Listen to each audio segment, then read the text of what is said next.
এই যে আমার নতুন, এই যে ধরছে পেয়ারা।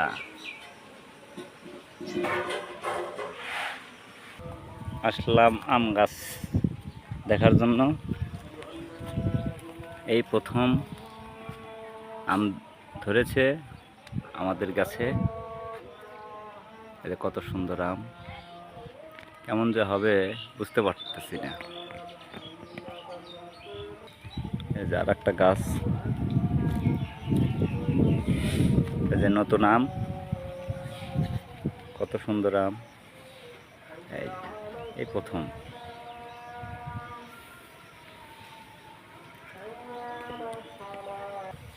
এই যে আমার মালটার গাছ, এই যে মালটা ধরেছে, কত সুন্দর।